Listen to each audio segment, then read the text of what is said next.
Welcome back to V's Fight Back. A quick reminder to press subscribe to my channel. Today was a big day with appointments and I also got my first walk. I woke up really early and I barely slept because I was so anxious because it was appointment day. But then I did have really nice cuddles of Hugo, which helped a lot. It's breakfast time again, and despite it ending up being a difficult evening last night, today is a new day, it's a new week. I have got a very, very important appointment today, which I'm nervous about, but we'll take it as it comes. I've got my 2 sachets of porridge, my banana, my milk to make it all with, and I've got my bowl that says, "You've got this." So, deep breaths, just keep going.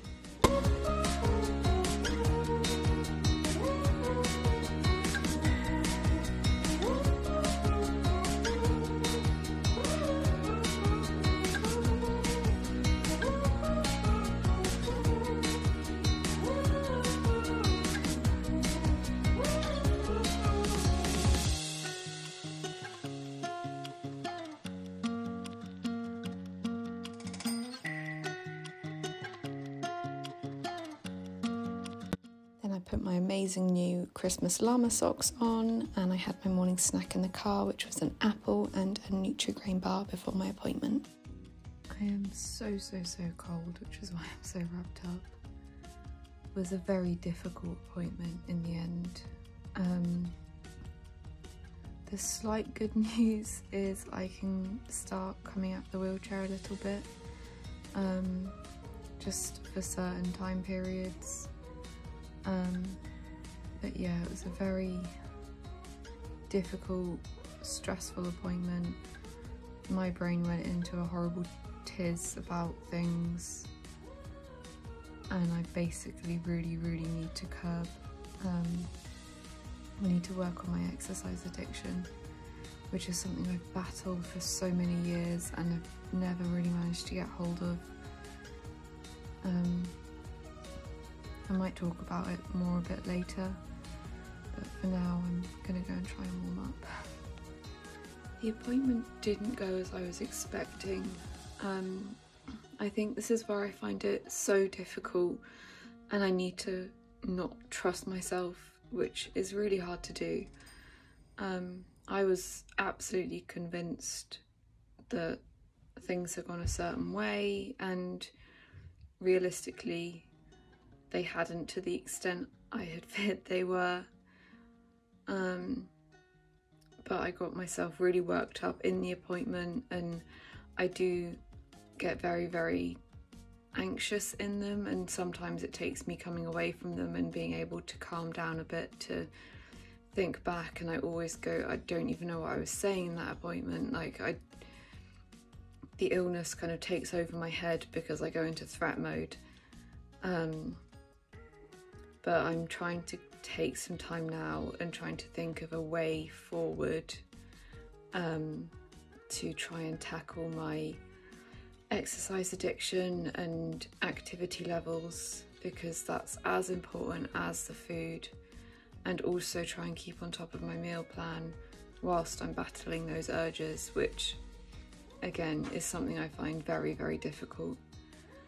But I'm just taking it hour by hour and I can just do my best and do the next right thing, and I think that's just gonna have to be enough for the moment. I have been out at my appointment this morning, which was very challenging, but I am sitting down to my lunch and I've got a hummus sandwich.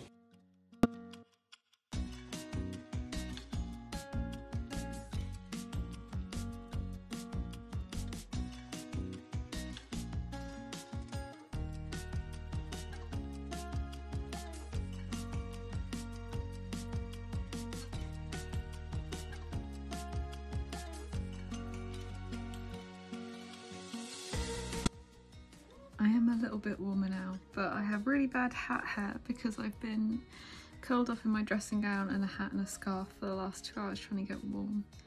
but I did say I was going to do a little bit about exercise addiction, and I will put a trigger warning here because I certainly know for me, I don't get triggered really at all, apart from when it comes to exercise, which has been one of the biggest battles for me as part of my eating disorder.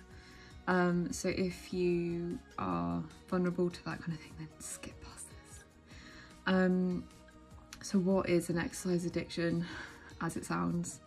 For me, it manifests as an inability to rest. I constantly have to be moving. I constantly have this voice in my head telling me to exercise and to move, and even when I'm sat down, I'm jiggling. And it is anxiety, but it's anxiety about the fact that I should be doing more. And I used to enjoy exercise. I used to play netball and like swimming, and I used to enjoy exercise, but actually my exercise addiction came before my eating disorder, and it showed itself as extremely strict rules around exercise. I have to do this, this and this. I have to run every day. And the thing with an exercise addiction is it's open-ended, so those things only I have to do more and more and more and more. And that's actually where my eating disorder came in, because I wasn't able to do as much as the growing demand of my head to do more and more. And my way of dealing with that was through reducing what I was eating. And I have never managed to get a good recovery with my exercise. It's been my Achilles heel for the entirety of my eating disorder. Even when I was doing better, I still had to do certain things. I can't remember the last time I sat on the sofa and relaxed and didn't feel guilty about it, or even just did that. I also know that thoughts around movement and activity levels get worse when you are malnourished, and that's what I keep referring to as this, I'm in this really difficult place where the way out of it is to eat more, to get my brain better nourished, to fuel the fight. But the scariest thing to do right now is to eat more and rest more. So I have to do the two things that terrify me to be in a better place with those two things. I'm kind of laughing because if I don't laugh, I will cry. It's exhausting. And today I had a session and I knew I had to talk about how difficult it's become to manage, because it's unmanageable and I'm in pain every single day because of it.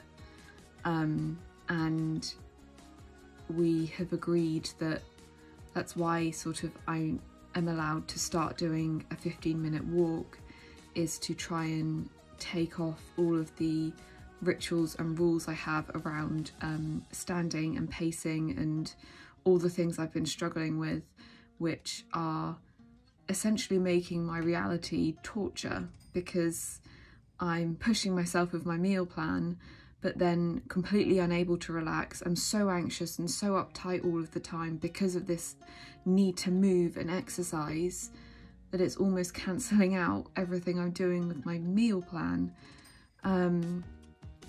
So we're kind of taking a bit of a punt and we're trying it. It's going to be a difficult one to manage, and I am going to need to be very careful, as I always have been with my exercise, and it's going to have to remain really, really open, because the worst thing that can happen for me is when it goes secretive. And in the past, when it's become secretive, that's when it's become seriously dangerous, because then I get into this, I can't tell anyone I'm doing it because they'll make me stop, but I can't stop, but then I have to hide it from them, and it snowballs into this massive thing that has pushed me over the edge in the past. So it has to be well managed. It also has to not affect my food. I need to somehow untangle this. I can only eat if I move. and I can only rest if I don't eat as much, which is, for me, it's my anorexia. That's to me logical, but I can understand it isn't as simple as that.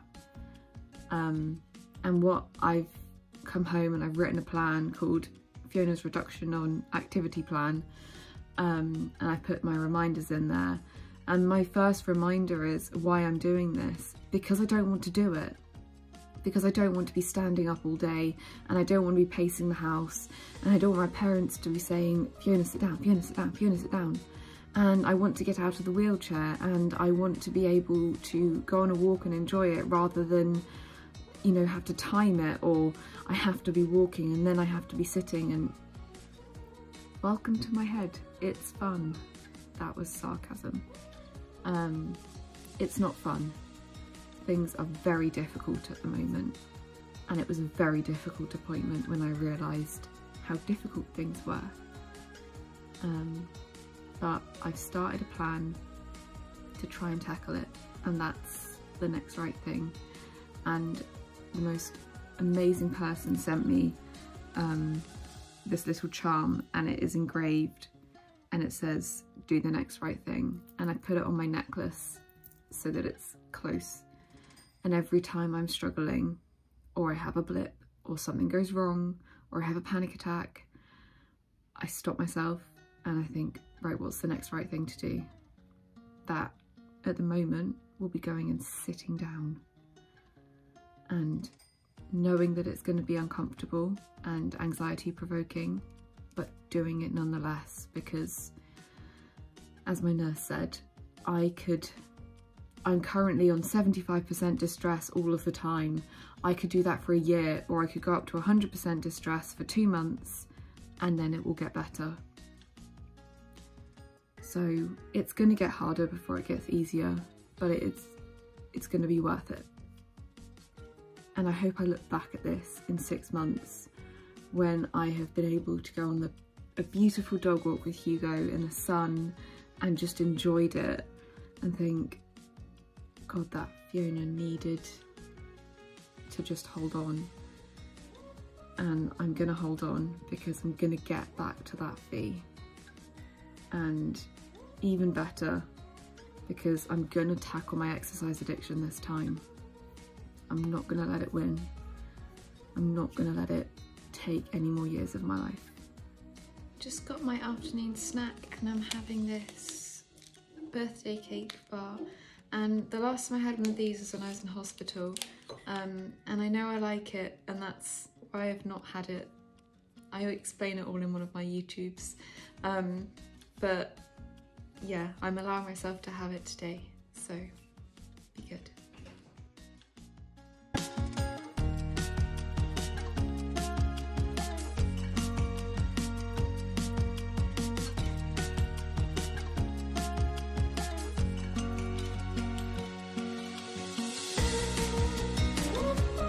I got this gorgeous spoon in the post, which was so appropriate for today.